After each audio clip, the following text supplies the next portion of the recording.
Olá a todos, estamos aqui hoje para mais um podcast iGrow e hoje eu tenho um convidado mais do que especial, um grande amigo, Pastor Jonas. Seja bem-vindo, pastor. Lúcio, que alegria estar com você aqui nesse podcast, poder participar, né? Nesse podcast tenho certeza que vai ser muito construtivo, edificante para quem estiver assistindo, então não dá para perder nem um minuto desse podcast. Com certeza. Pastor Jonas, que eu conheci no Brasil, tive a satisfação de passar algumas horas com o senhor, foi uma bênção. Eu saí dali e compartilhei com a minha esposa. Poxa vida, que momento, que bate-papo de adulto, de pessoas assim que estão buscando por algo maior. Pastor, o senhor também é cantor sertanejo. Me fala um pouquinho, de onde surgiu a música? Como foi que você descobriu a música na sua vida? Na verdade, eu acho que a música ela nasce quando eu ganhei o primeiro violão na igreja. Eu tinha uns 14 anos de idade. E aí um irmãozinho lá, que era um presbítero da igreja, ele viu que eu gostava de pegar nos instrumentos. Ele falou, você sabe tocar? Eu falei, não, mas eu queria aprender. Eu falei, então tá bom, então eu vou te dar um violão que eu tenho lá em casa. Não era um violão novo, era um violão usado. E aí eu levei aquele violão, fui naquelas bancas de revista que naquela época não tinha internet, não tinha Google. Hoje tem tudo para ensinar, você botou no YouTube, aí você assiste as aulas, né? Então eu comprei aquelas revistas que tinha Zezé de Camargo. Nossa, que tinha Chitãozinho Chororó, Roberto Carlos. Eu tive que aprender com aquilo, porque não tinha opção naquela época para você aprender. Então era daquele jeito. Aí eu dei uma sorte que eu tinha um vizinho, que o cara, ele gostava daquele... que cantava Boemia, eu esqueci o nome, eu não sei o que é Gonçalves, né? Ele vivia cantando as músicas desse Gonçalves, e aí ele não era evangélico nem nada, mas ele tocava violão, eu cheguei pertinho dele com o meu violão, ele estava desafinado, ele afinou.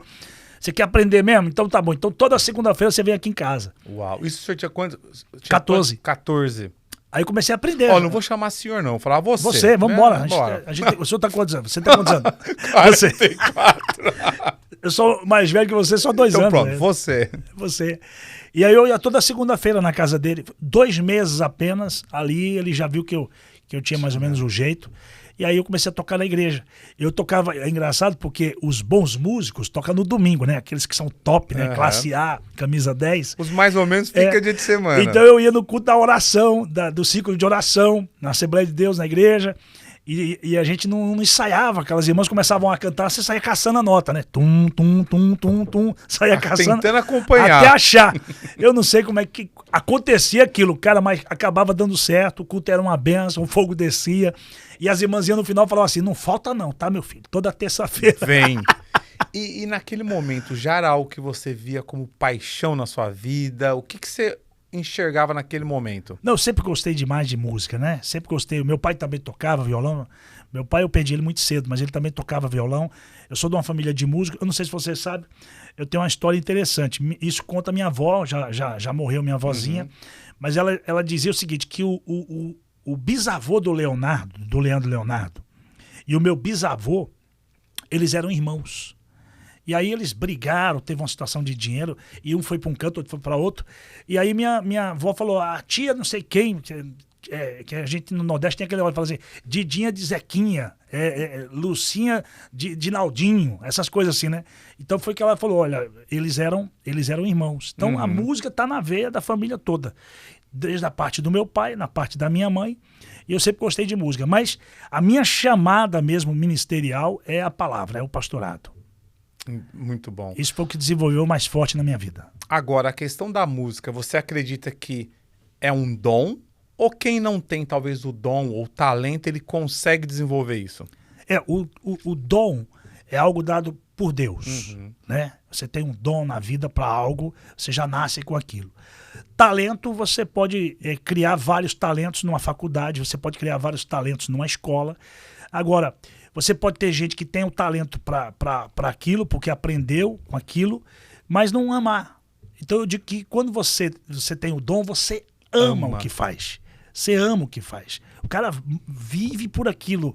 Ele não pensa... não é esforço. Não, e assim, ele faz com... E ele não se preocupa com o resultado, né? Porque quando você trabalha naquilo que você não se preocupa com, quando eu digo resultado, é o salário, o pagamento, quanto que estão me pagando. Não, eu faço porque amo. Agora é lógico, a própria Bíblia diz isso, que o digno é o obreiro do seu salário. Quando a Bíblia diz que digno é o obreiro do seu salário, qualquer pessoa, qualquer função, ela é digna daquilo que ela faz, que ela exerce. Mas quando você tem o dom, você faz com paixão. Sim. Quando você tem apenas talento, você faz por interesse. Pastor Jonas, hoje você já tem várias músicas que eu escutei. É muito parecido, a sua voz me lembra muito o Bruno do... Bruno Marrone. Voz linda. Ontem, eu e minha esposa escutando, falei, nossa, é muito parecido. E é uma voz gostosa. E você já tem uma trajetória de sucesso no mundo gospel. Sim, né? sim. Mas como é que foi a jornada? Eu sempre gosto de conhecer um pouquinho, porque às vezes a pessoa olha hoje, vê músicas estourando Sim. e fala, poxa vida, como ele conseguiu? O que você poderia dizer da sua jornada que talvez foi um ponto de dificuldade que você conseguiu superar e automaticamente aprendeu algo que talvez os nossos ouvintes poderiam talvez, poxa vida, estou passando por algo talvez parecido e não vou desistir porque ele conseguiu. Com certeza. Na verdade, como eu te disse, a minha maior paixão é a palavra, é poder pregar o evangelho, apacentar, cuidar de ovelhas. E a música, ela é um grande braço nisso tudo, né? Então, eu me lembro que uma vez eu estava pregando em Londres, no aniversário da igreja de um amigo, chamada Igreja Ômega, do pastor Gideão. Isso foi em 2008. E aí, no final do culto, uma irmãzinha, eu tinha uns DVDs de mensagem, eu acho que eu já devia ter uns 20 DVDs. Naquela época, os pregadores carregavam DVDs de mensagens. Eu devia ter uns 20 títulos diferentes. E aí uma irmã, querida, uma irmã, chegou, eu não lembro o nome dela, ela só perguntou, e o seu CD, você não tem CD? Eu disse, não, mas eu vi você cantando tão lindo ali na frente, como é que você não tem um CD ainda, meu filho? Nossa. Tipo assim, me chamando a atenção, uma senhora já. Eu falei assim, você acha que eu tenho condições de gravar? Eu sempre fui crítico. As pessoas falavam assim, eu canto. Eu pegava aqueles CDs e falava, alguém tem que avisar esse irmão, que esse irmão não canta, pelo amor de Deus. Então eu me achava com uma voz de taquara rachada. Nunca me achei capacitado para gravar, para entrar em estúdio. Mas aquela irmã, parece que ela apertou o gatilho. E eu acho que na vida é tudo questão de alguém apertar o gatilho em algo que você tem, um potencial que às vezes você não enxerga. Porque nós temos potenciais em certas áreas e setores e que você às vezes não enxerga, mas quem está fora está enxergando isso em você. Enxergar. Né? E quando ela me despertou para isso, eu falei, eu acho que eu vou chegar no Brasil. Eu estava em Londres, eu vou procurar um estúdio. Rapaz, parece uma coisa, parece que as coisas cooperam, né, para acontecer. Porque eu cheguei no Brasil numa sexta-feira, eu peguei um avião no sábado, já para Belém do Pará, que eu ia pregar num congresso da Igreja do Evangelho Quadrangular em Belém do Pará. E quando eu subi para pregar, eu cantei um hino, que eu sempre gostei de cantar, por isso que a irmãzinha estava perguntando meu CD, porque eu sempre antes de pregar eu cantava. Qual era o hino? Eu cantei um hino que ninguém conhecia ainda, que era o do Lázaro, aquela música A Minha Vida é do Mestre. A minha vida é do Mestre. Muito bonito. Ninguém conhecia ainda, estava estourado ali em Salvador, Bahia, mas o Brasil ainda não conhecia. E eu cantei esse hino. As pessoas achavam que era a minha canção. Eles queriam CD desse hino e eu cantando esse hino, e eu não tinha. Eu falei, não, querido, eu sou pregador. Tá aqui o DVD. Não, DVD não quero, não. Eu quero o seu CD. Uau. Eu falei, cara, eu tenho que gravar um CD. Nisso, eu fui almoçar, o pastor me levou e me apresentou um produtor que era produtor da banda Calypso lá em Belém do Pará. O cara, ele produzia a Joelma, o Chimbinha, a banda Calypso. E aí ele falou assim, pastor, esse aqui é o Mesaque Rosendo, inclusive é produtor até hoje, está lá em Belém do Pará, um querido amigo, e ele tá agora no gospel, só que ele não gravou ninguém, ele tá procurando algum nome aí que o senhor puder indicar para ele gravar. Aí eu disse para ele, rapaz, estão pedindo para eu gravar. Hoje mesmo pediram meu CD, eu não tinha. Lá em Londres pediram meu CD, eu não tinha. Aí, pastor, então vamos fazer o seguinte, vamos sair desse almoço, vamos direto pro estúdio. Vamos gravar uma música, voz e piano. E aí eu vou te falar se o senhor tem potencial para gravar. Eu falei, eu quero que você me fale a verdade, não me faz gravar só por gravar, porque não é essa a intenção. Aí a gente foi pro estúdio. E eu gravei uma música que na época era até do Osés de Paula, Te Encontrar foi tão bom, eu não tinha paz, nem prazer. Gravei essa música, voz e piano. Levei pra minha mãe. Mãe, você sabe que toda mãe, ela é muito sincera, né? Mas toda mãe também elogia demais, mas eu levei pra minha mãe. Eu sabia que minha mãe era invocada, ela gostou, se não gostou. Ela falou, meu filho, esquece isso. Minha mãe furou aquele disco. Ela não parava de ouvir. Aí o meu irmão tirou uma cópia, outro pediu uma cópia de uma música. Uau, Uma que música, era um história CD linda. com uma única música. Eu falei, quer saber de uma coisa? Eu vou gravar um CD. Aí liguei para esse Mesaque, falei, Mesaque, é o seguinte, eu vou ter uma agenda aí no Pará, em Belém, no mês de novembro. E eu vou passar 3 dias fazendo uma conferência numa igreja. Eu queria encerrar essa conferência gravando um DVD. Já que a gente vai gravar, vamos gravar um DVD ao vivo. Eu falei, rapaz, isso é pancada mesmo. Você já quer gravar um DVD? Não, eu quero gravar um DVD ao vivo. Eu nunca gravei nada na vida, mas se é pra gravar, vamos gravar ao vivo. Porque eu já estava acostumado a gravar DVD de mensagem. Então eu já me sentia mais à vontade com as câmeras. Então eu falei, se for ao vivo, eu acho que eu dou de conta. Se for em estúdio, eu vou travar. Então, é tanto que meus projetos que aconteceram foram todos ao vivo. Os de estúdio não foram muito pra frente, mas os ao vivo O que deu mais certo. é os que deram mais certo. Aí eu gravei o primeiro projeto, Você Já Venceu. E esse projeto, eu falo isso com muita alegria, porque Isso foi que ano? 2008. 2008. 2008, Eu gravei o Você Já Venceu, ele vendeu em porta de igrejas, em eventos, 12 mil cópias em menos de um ano. Uau. Isso é um número surreal para quem Pra não tem época nome. e não tinha... Pra quem não tem nome, pra quem não tem selo de gravadora, pra quem não tem nada, 12 mil. Eu falava pro pessoal que já tinha vendido 12 mil cópias, a pessoa não acreditava. 12 mil cópias. Deixa E eu foi ver o uma CD. única música? Não, Ou esse é um CD. Já foi com várias um CD músicas. com 14 canções. E eu peguei, coloquei um pouquinho do meu testemunho. Tá no YouTube, né? Você Já Venceu, tem canções. Aí eu gravei, eu fiz algumas releituras, eu gravei Dia do Sol. Eu hoje estou bem, mas já estive mal. Sou dia de sol, mas já fui temporal. Gravei também aquela música. Rapaz, é que eu já gravei tantas canções. São ao total mais de 11 álbuns, imagina. Uau. São mais de 80 canções que eu já gravei. Então, esse projeto veio com 14 canções, um projeto lindo, mas esse projeto não aconteceu. Mas me despertou. E você conseguiu enxergar potencial. Eu falei, cara, tá vendendo mais o CD do que os DVDs de mensagem. Era um negócio de doido. As pessoas não compravam um CD, elas compravam 4, 5, 6. Outra coisa também que é também um ponto positivo.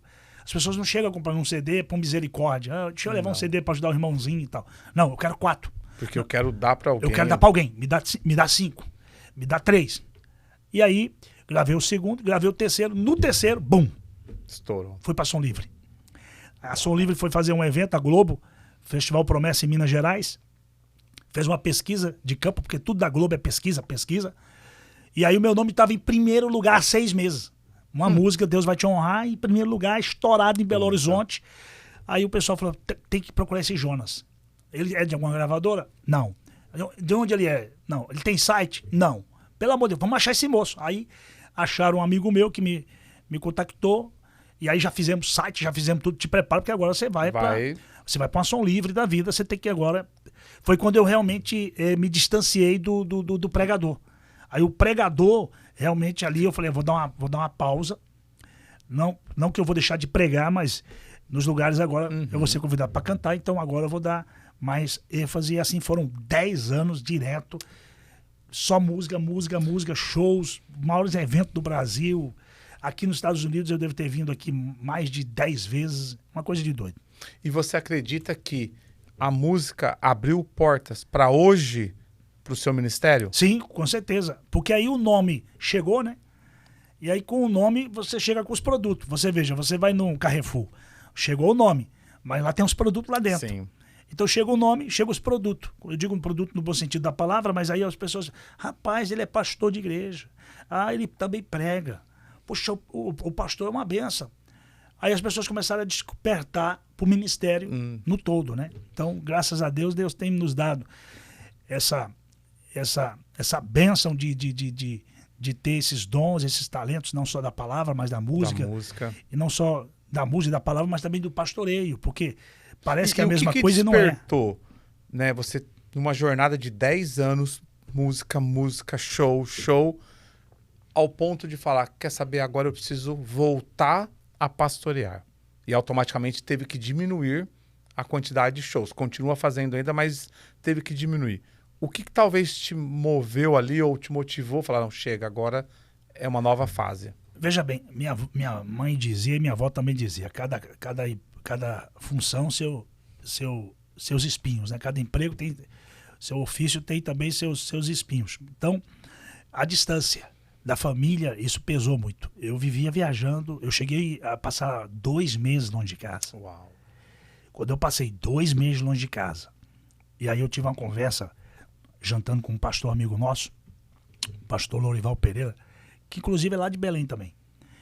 E aí ele perguntou assim, faz quanto tempo que o senhor não vai em casa, pastor? Eu falei, rapaz, eu tô com a... Olha como é que é, quando você tá envolvido num sucesso e você tá se alimentando daquilo, achando que aquilo é tudo. Uau. Rapaz, faz 2 meses, a agenda não para, uma loucura. E ele falou, 2 meses? Mas faz 2 meses que você não vê a sua esposa? 2 meses. Eu vi, mas assim, passei rapidinho assim no aeroporto, ela trocou de mala, me deu a mala, deu um abraço nela e tal. Aí aquele pastor me falou uma coisa que eu acho que, para quem está assistindo esse podcast, essa conversa, vai ser de grande validade. Porque ele disse assim, olha, a mulher, ela é conhecida na Bíblia como vaso frágil. Em que a mulher é frágil? Ausência. A mulher suporta um homem fedendo a cachaça, suporta um homem fedendo a graxa, suporta um homem fedendo a cigarro, suporta um homem fedendo até charuto, suporta um homem preguiçoso, suporta um homem que não ajuda em casa, mas não suporta um homem ausente. Uau, ele foi... A queda de Eva no Jardim do Éden é a grande pergunta. Onde estava Adão quando Eva estava falando com a serpente? A ausência. A ausência. Adão não dava atenção para essa mulher da maneira... É tanto que você veja que quando Deus vai cobrar ele, por que você fez isso, Adão? Ah, essa mulher que tu me deu, quer dizer, essa mulher, a mulher que tu me deu, quer dizer, não tinha valor para ele. O valor. Então a ausência, naquilo me despertou de uma maneira, eu falei... Aí a pergunta do pastor foi muito direta, né? Ele perguntou assim, você ama essa mulher? Eu falei, amo, você tá doido? Minha esposa, eu casei com ela. Você quer viver para sempre com ela? Para sempre. Então, volte para casa amanhã. Uau. Amanhã eu tenho agenda. Cancele e volte para casa amanhã. Prova para ela que você ama ela. Liguei para ela e falei assim, amor, eu tô voltando amanhã. Mas esquece. Tô voltando. Tô dando uma parada, vou ver o que eu vou fazer. Dali para frente eu falei, não, eu preciso fazer um trabalho para Deus, porque eu tenho uma chamada na minha vida, mas que não me afaste da minha casa. Primeiro, não adianta seguir o ministério da música e abandonar a casa. O primeiro ministério. O primeiro ministério é a família. A Bíblia diz que aquele que não cuida bem da sua casa negou a fé e é pior do que o ímpio. Então, eu falei, cara, eu preciso cuidar da minha primeira igreja. E aí, cuidar da primeira igreja foi quando eu falei assim, vou voltar ao início de tudo. Olha que interessante, né? E a importância de você ter as pessoas por perto que falam a verdade. E não é fácil, tá? É mais fácil você ter pessoas que... não, vai embora, sucesso, segue o que está no seu coração do que falar a verdade. Então esse pastor, você tem ainda contato com ele? Sim, meu amigo, pastor Lorival. Ele teve muita coragem de poder falar assim, olha, sim, continua nesse rumo. O típico dele é esse mesmo, ele é pastor de família, então ele... Ele tem que falar. Ele é um cara sensacional. E ele falou com amor. Você sabe quando a pessoa tá falando com você com amor. Não é simplesmente para poder te chatear. Cara, e tipo assim, todos a maioria dos pastores que eu passava em eventos que eu cantava, nossa, que sucesso, não, que bênção, mas não preocupado com... Tal. Caramba, tua agenda, eu tava vendo esse dia, você tá com 30 dias de show, que bênção. E isso vai te seduzindo de uma maneira que você acha que isso é tudo. E quando você vai colocar isso aí no frigir dos ovos, isso aí realmente Você vê que não é o mais importante. Não é, então, você veja, a minha filha, a Vitória, nessa conversa que a gente estava tendo, ela já estava com 2 anos, ela estava chamando o meu sogro de pai. Uau! Quando eu identifiquei isso, eu falei, cara, tem um buraco aqui, tem uma ausência aqui tão grande, que é tanto que hoje, quando eu pego a mala para viajar, minha filha já vai para a porta. Pai, você vai voltar quando? Que dia que você volta? Então ela já fica assim, a pequenininha, que tem 2 aninhos, essa aí, a minha esposa falou assim, eu fiquei 2 dias longe de casa. Elas são lindas. A Manuzinha, a Manu. Ela disse assim, ó, a Manu passou o dia caçando você em casa. Papai. Olha a importância nossa porque em casa. Sempre está presente, né? Aquele pai presente, né? Eu tava vindo pra cá pro teu podcast, eu deixei elas na casa ali em Orlando, e as 2 estavam na porta. Oxe. As 2 vieram me dar um beijo na porta, vieram me abraçar. Papai, vai voltar logo? Não, volto ainda hoje. Sabe o que eu acho interessante? Você compartilhando essa sua história, que Não tem problema nenhum. Você está compartilhando algo que você errou. Sim. Foi uma falha, mas espera aí. Tive alguém que abriu meus olhos e que sirva para alguém.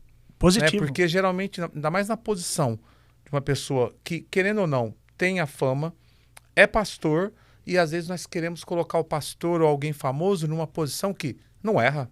Está tudo certo. Sim. E é interessante você compartilhar de uma forma tão natural para poder mostrar, olha, o valor que tem de você colocar a sua família em primeiro lugar. Muito bonito. Na verdade, Lúcio, existem muitas pessoas e muitos pastores, muitos líderes, que eles estão, infelizmente, destruindo a casa deles em nome do ministério.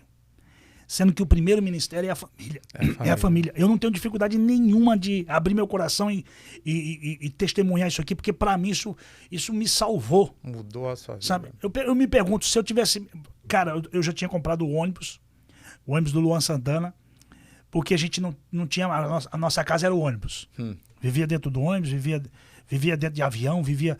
Eu desconheço um lugar mais solitário do que quarto de hotel. Verdade. Não existe no mundo um lugar mais solitário do que quarto de hotel. É tanto que os hotéis de nome agora, eles estão dando um jeito de fazer com que o quarto... Fique mais aconchegante. Exatamente. Porque é muito solitário. É muito solitário. Eu não dá para comparar a quantidade de dias, né, e tempo que você ficou fora. Ano passado, eu cheguei a ficar fora pelo menos uma semana por mês. O primeiro dia, segundo dia, você tá na correria, mas aí o terceiro dia você fala, caramba, e eu nunca tinha pensado, o hotel, realmente, quando você fecha aquela porta, e aí você tá ali, caramba, né? Cadê todo mundo? Cadê o barulho da casa? E eu que shows com 20, 30 mil pessoas, 10 mil pessoas, camarim lotado, gente pra tirar foto, gente pra atender, aquela coisa toda. E depois sozinho no quarto do hotel. É uma coisa realmente... Eu falei, é tanto que eu faço de tudo hoje para viajar com a minha família. Ou então, as minhas agendas são assim, é sexta e sábado. Pronto, volta. Acabou. Sexta e sábado, eu não passo mais que 2 dias longe de casa. Que legal, isso é muito bom, porque quando você começa a ter um certo sucesso e você começa a dar mais valor ao sucesso do que a família, começa a inverter valores. Eu até postei no meu Instagram, a gente, se você me permitir, a gente foi com a família no parque, né? E aí, eu acho que foi... Acho que eu vi uma foto que você tem, você com a família, essa não? Que eu escrevi uma frase que eu acho que decifra tudo. Quer ver? Deixa eu ver aqui. Essa aqui, ó. Eu postei. Um homem sem família é uma estrada sem rumo. É um navio sem comando. É uma árvore sem raiz. Uau. Pura verdade. É um homem sem família. E é interessante que para você perder isso é muito fácil. Se você simplesmente der bobeira, você acaba se desviando e falando, caramba, o que aconteceu? A hora que você menos espera, você fala, o que aconteceu? Por que eu larguei? E aí onde você teve uma pessoa que talvez teve um momento importante na sua vida para poder, opa, peraí, o que eu estou fazendo, né? Mas nem sempre, às vezes a gente tem a oportunidade de alguém que se importa e fale a verdade. E depois você mudou, parou de fazer show, focou na igreja, né, no ministério. E hoje, o que você imagina de projetos? Eu sei que nós chegamos a conversar um pouco até sobre uma possível, né, a união escola com a igreja. O que hoje motiva você ali? Eu fui na sua igreja, uma igreja linda. O que motiva? O que você está no coração agora para a igreja? Na verdade, a igreja hoje é meu primeiro coração, porque quando eu olho a igreja, eu vejo minha família lá. Verdade. Então, tá meu primeiro coração. Minhas filhas, quando começa o louvor, estão lá na frente pulando. As pequenininhas. Sua esposa envolvida também. Minha esposa envolvida. Quer dizer, minha família está ali. Então, é meu ministério, meu coração. E agora, maximizar isso aí. Uma vez que a igreja deu certo, começamos com 5 pessoas, hoje temos mais de 1.000 membros, para a glória de Deus, numa região difícil, Zona Norte de São Paulo, uma área um pouquinho classe elevada, tal, então um povo mais resistente, porque quanto mais pessoas de posse, mais resistentes as pessoas são. Então, mas Deus foi nos dando graça, a igreja foi crescendo. E agora expandir essa igreja, expandir com escola, expandir daqui a pouco. Eu sempre falei na igreja desde o início, nós vamos ter escola, nós vamos ter faculdade, nós vamos ter televisão, nós vamos ter rádio, vamos ter tudo, vamos ter... porque a Bíblia diz que os nobres projetam coisas nobres, né? Então eu só consigo projetar coisa nobre para a igreja, para esse novo tempo. Continuo ainda dando atenção para meu ministério musical, a música. Eu tenho lançado canções a cada 3 meses, a cada 2 meses e tal. Mas como eu te disse, é só sexta e sábado, isso tem diminuído cada vez mais vai diminuir mais ainda, porque não é nem porque eu quero, é porque a igreja está me tomando meu tempo. Então essa realmente, esse é um mapa de voo aí. Sim. Se você tiver tempo, passa na Calvary Chapel, ali em Fort Lauderdale, ou em Orlando também deve ter uma igreja parecida, que é o modelo igreja-escola. A minha filha estuda quase 12 anos nessa escola, e é literalmente a igreja e a escola é compartilhada. Legal. Né? Então eu achei super inteligente a forma que eles fizeram. Porque eu vejo que a igreja tem um baita de um espaço, ocupa quarta, sábado talvez, domingo com certeza, mas durante a semana fica um espaço perdido. Atendimento ali mais dentro do escritório, do gabinete, aquele baita templo, aquela área toda à disposição. E aí por isso que eu achei super interessante como é que Deus une as coisas, né? Porque eu sempre pensei em igreja com escola, sempre, foi um desejo do meu coração, igreja e escola, eu sempre falei isso na igreja. E aí, conversando contigo, você, pastor, eu tenho um projeto de escola com igreja, eu falei, rapaz, não tô à vontade de comer, com a fome, porque tudo isso é voltado para a família. E você sabe que hoje, a grande preocupação dos pais é em que escola eu vou colocar meu filho para estudar. Com certeza. Essa é uma preocupação, porque as escolas aí, essa escola que não tem princípio, família, eles vão ensinando o que está na moda. E aí a gente tem muita escola. Tem escola que já tem banheiro para menino e menina junto, tem banheiro unissex. Eu não sei nem como é que eles falam o nome, mas tem escola que ensina já... a vida inteira a gente ouviu que o homem veio do macaco e a Bíblia diz que o homem veio de Deus. Então, quer dizer, a gente tem que entender isso, porque isso foi uma confusão na minha cabeça, quando eu aceitei Jesus com 14 anos. Então eu aprendi na escola uma coisa, e quando eu cheguei na igreja, não, o homem não veio do macaco, o homem veio de Deus. Não, e eu creio que o projeto, quando você une a escola e a igreja, pode trazer um benefício tanto para os membros da igreja, como para a própria comunidade. Para a comunidade. E eu percebo que na nossa escola, por exemplo, não são somente pais cristãos. Não importa a religião, ele quer que o filho tenha uma educação por tais princípios. Então o pessoal às vezes confunde que uma escola cristã é somente para os cristãos. Não, é para quem talvez quer uma educação, um ensino diferenciado. Então nós temos uma mistura de alunos que, independente da religião. Fantástico, né? Fantástico. E outra pergunta que eu sempre gosto de fazer aqui, voltada a propósito.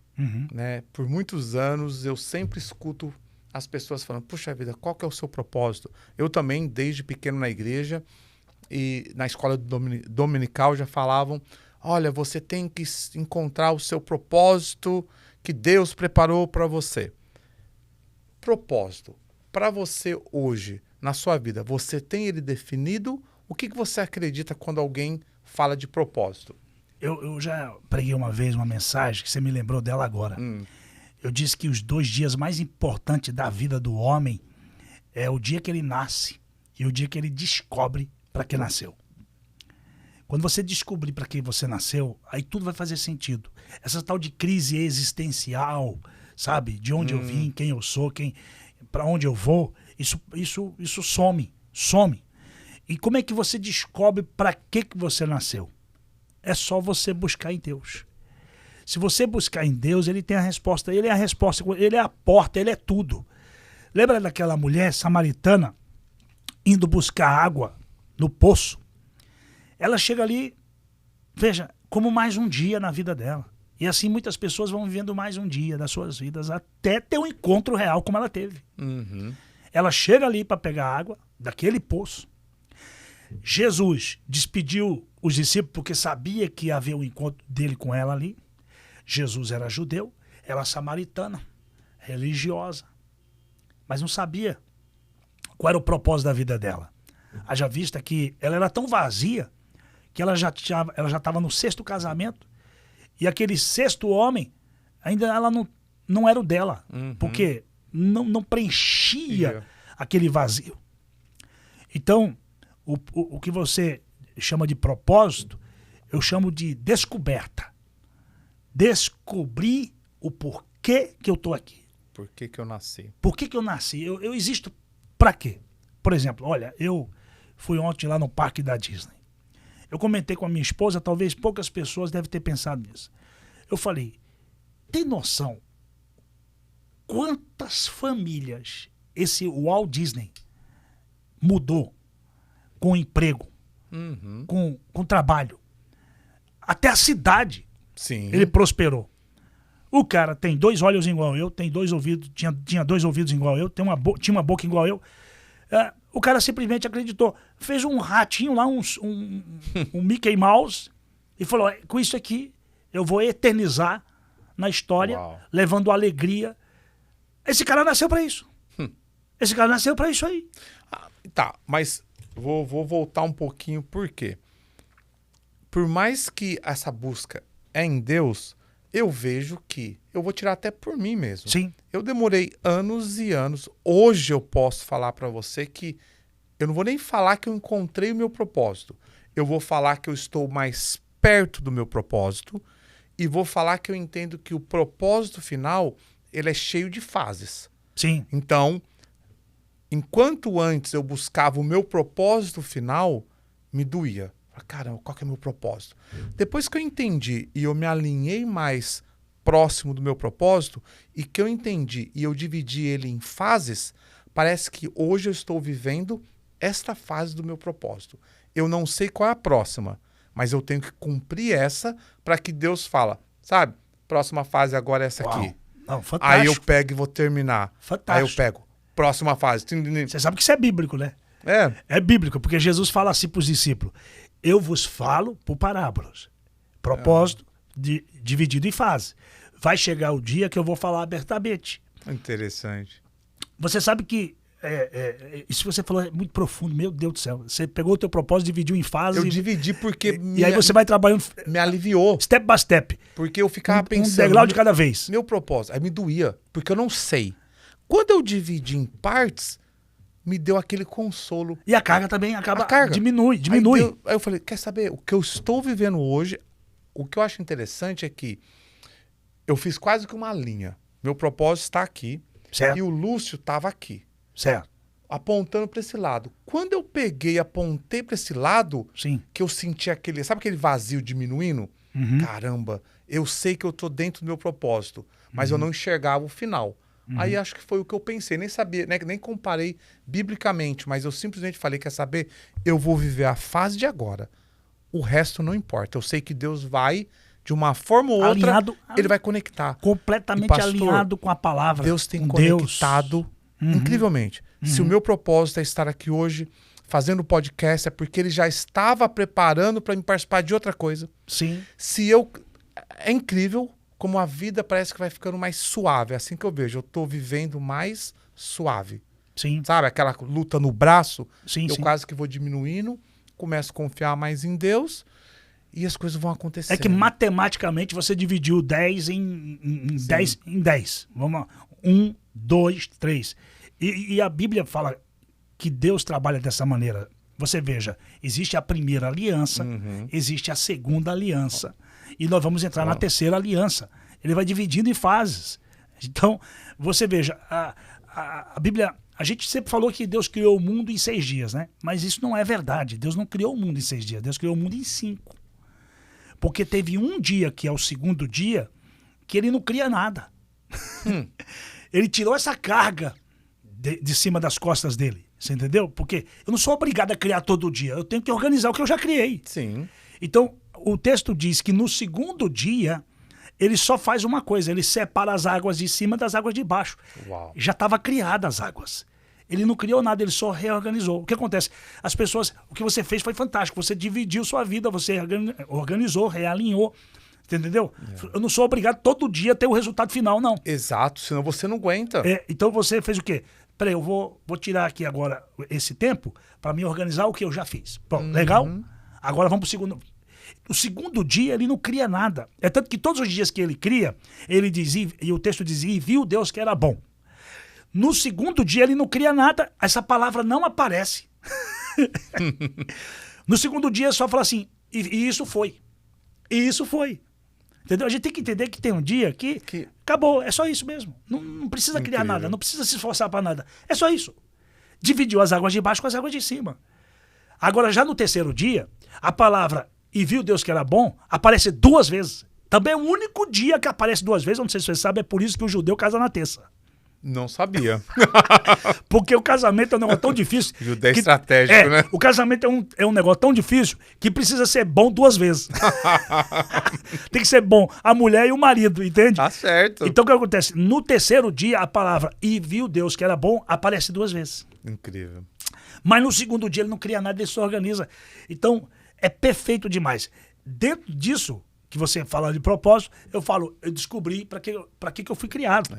Para que eu nasci?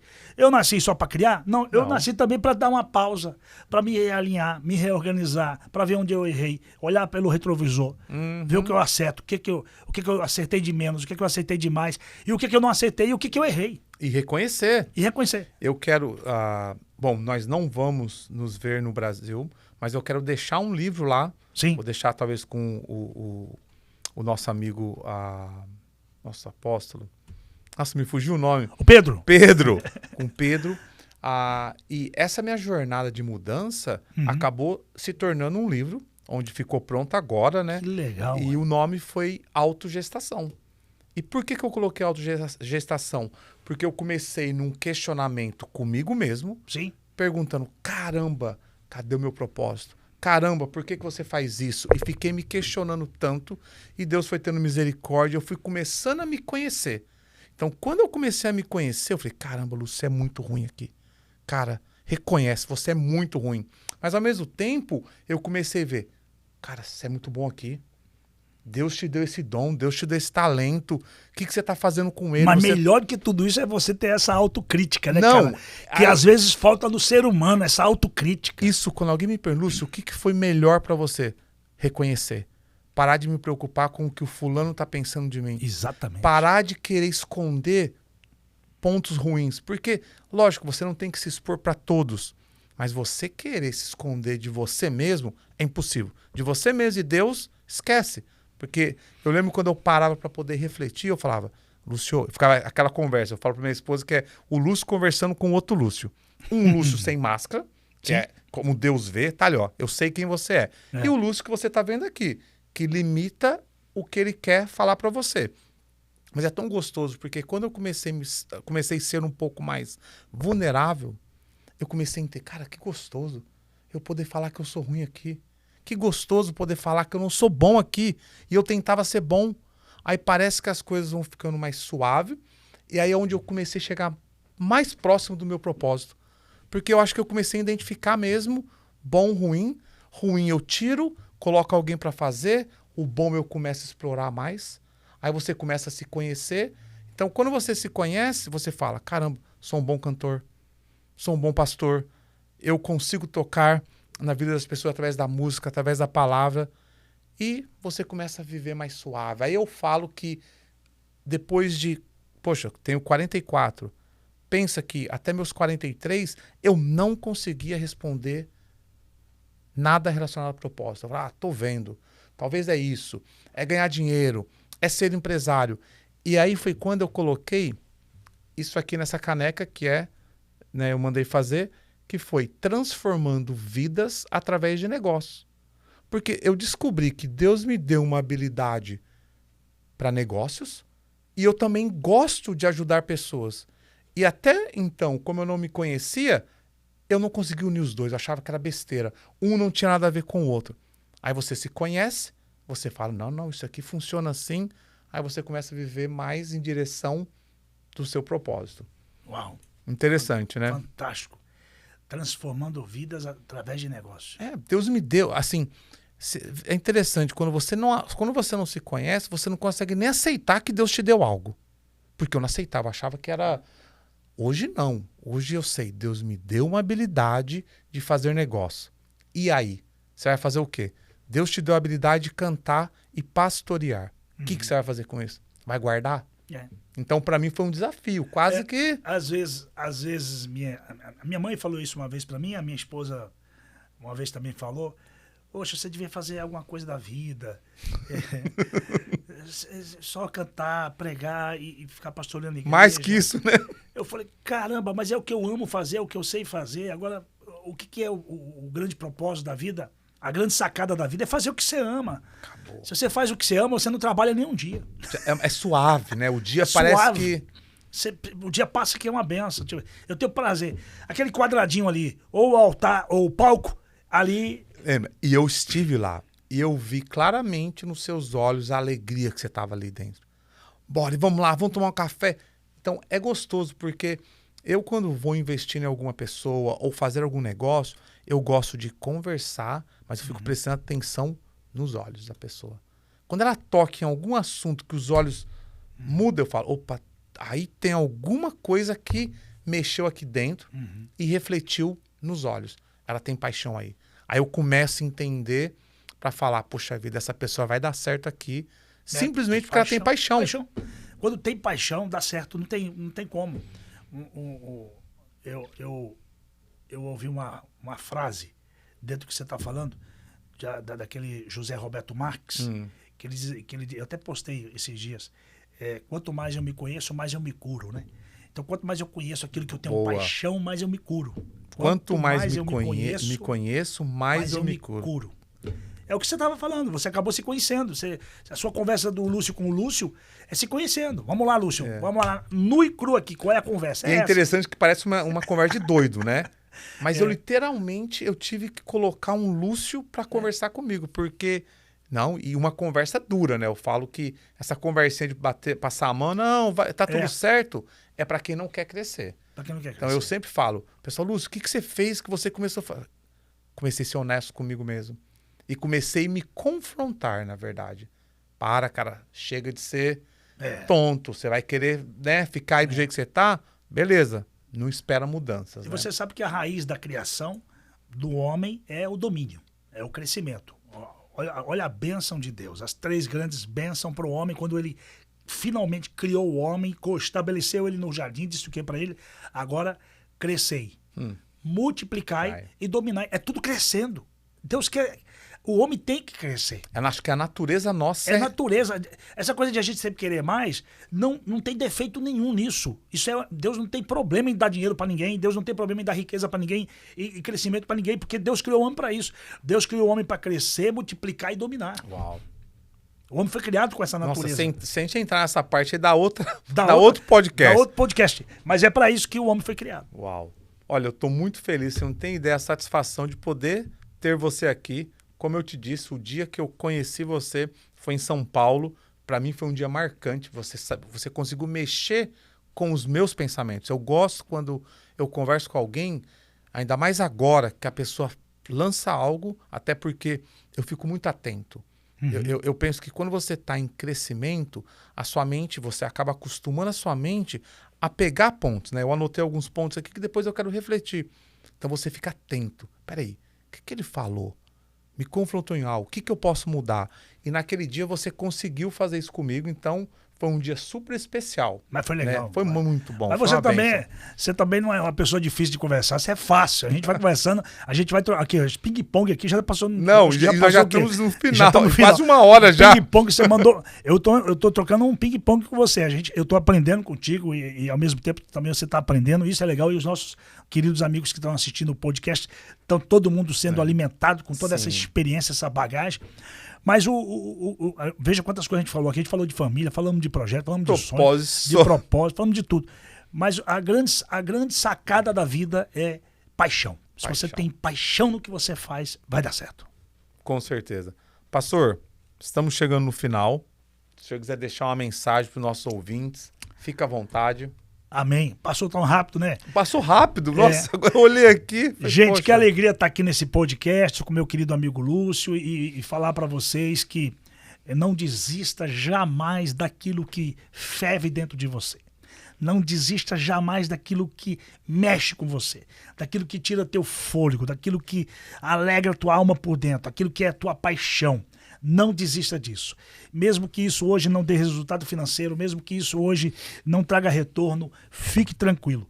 O retorno vai vir automaticamente, porque as pessoas vão ver.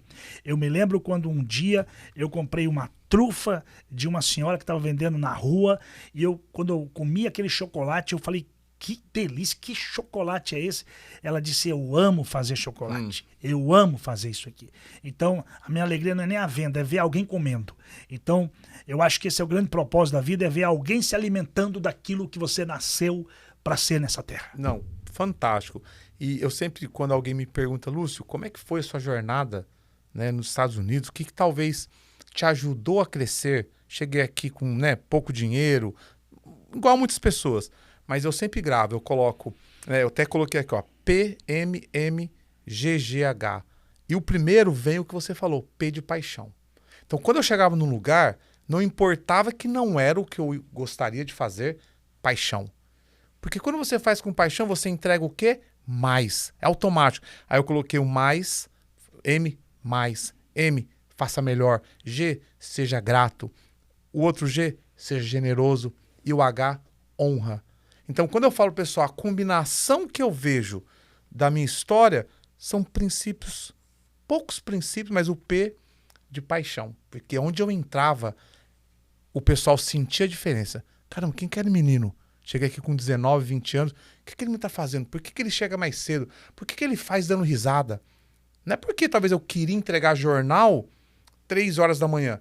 Mas não adianta. Se eu estava lá, eu falava, alguém vai me ver aqui organizando o warehouse, entregando o jornal de uma forma diferenciada. Como? Fazendo com paixão.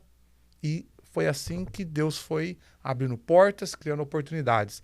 Então, eu complemento aqui, não importa o que você esteja fazendo, faça com paixão. Se você está limpando casa, se você está sendo atendente num restaurante, eu admiro quando eu vejo uma menina, um rapaz que atende, eu faço questão de parar. Cara, parabéns. Eu também. Que atendimento você tem. É. Olha, às vezes eu Faz chego... com paixão. Às vezes eu chego a dar meu número, ó. Cara, se um dia você precisar de alguma coisa, liga pra mim. Porque faz com paixão. É bonito, é gostoso. bonito, Você sente aquela energia, né? É verdade.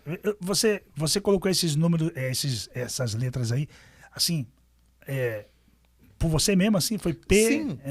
Porque eu tô te perguntando, porque eu não sei se você sabe, mas o P, ele é o código principal da vida, né? Não. Você não sabia, não? Não, me ensina, me fala e vamos finalizar com isso. Você sabe que Deus é amor. E o P é o máximo do amor. O máximo, a máxima, você usa a palavra P. Porque não existe expressão maior de você amar alguém do que você conceder perdão. Amor só existe se tiver o P, perdão. Boa. Então, o P, pernoite. Tudo que você coloca P, aumenta. Interessante, eu não assim, pra mim foi assim... Amor, perdão, noite, pernoite. Você vai colocando P em tudo que você pensar na vida, você vai ver... Aqui me falha as palavras, mas tudo que você colocar o P de palavras, de sentimentos, você vai ver que vai aumentar. Eu vou... Paixão. Que legal. Eu fiz pra mim como uma forma de memorizar coisas que eu fui fazendo e repetindo. A máxima, né? De tantas pessoas me perguntaram, Lúcio, como é que você fez? Aí eu comecei a prestar atenção. Eu tive que prestar atenção para poder entender o que eu fiz. E para mim foram princípios que eu vejo muito forte na minha vida. Você fala para a pessoa, faz um favor. É bacana, mas você fala, por favor. Agora, por favor. Entende? Tudo que você joga o P, você jogou o P aí. Interessante. Você jogou o P na frente, foi muito forte. Eu não... Parabéns. Nunca nem pensei, não, mas foi agora... irracional, mas é completamente racional. Mas completamente às vezes Deus conecta sobrenatural. umas coisas. Códigos. Códigos da vida. Eu sempre fui muito assim, por mim. Eu tenho aprendido a viver um pouco mais leve. E aí, deixando Deus falar, vem aqui, Lúcio, deixa eu mostrar para você que dá para viver dependendo de mim. E às vezes Deus conecta umas coisas que eu falo, caramba, de onde saiu isso? Então, às vezes, isso aqui, ó, vou refletir e talvez eu vou usar ser mais intencional. Você sabe de onde vem a palavra pobreza? Não. Pobreza, o P tá muito forte aí. Sim. Falta de nobreza. Então, verdade. Não tem nobreza, aí mete o P. Porque acabou. pra identificar esse cara é pobre, Ou tá seja, faltando nobreza, tá acenando o vermelho, um alerta. Tira ele dessa pobreza. É o grande sentido da vida, tirar as pessoas dessa pobreza e levar pra nobreza. Eu falo sempre que, né, quando começou o podcast, eu não queria muito, não. O Tony que não, você tem que fazer, me desafiou a fazer. E logo nos primeiros, eu falei, que ganho. Porque uma coisa é a pessoa estar nos ouvindo, assistindo, a outra coisa é isso aqui, ó. Essa troca de energia, de informação, eu saio daqui falando, caramba, que gostoso. É verdade. Que gostoso poder ter trocado essa informação. Aprendi muito contigo aqui. Essa questão de você ter organizado sua vida, tira uma carga, né? Porque eu fico pensando, vamos abrir aqui, vamos abrir... Não, calma, vamos um passinho de cada vez. Vamos organizar agora primeiro, vamos... Isso, eu aprendi aqui. Falei, cara, é isso. Então esse é o grande segredo. Primeiro, concentra aqui. Vamos agora para esse segundo passo da vida. A meta é essa. Eu tenho uma direção, né? Mas você for fazendo step by step, um degrau de cada vez, você vai chegar lá. Deus vai. Pastor Jonas Villar, muito obrigado. Bom demais, gente. Muito obrigado. Que bate-papo gostoso.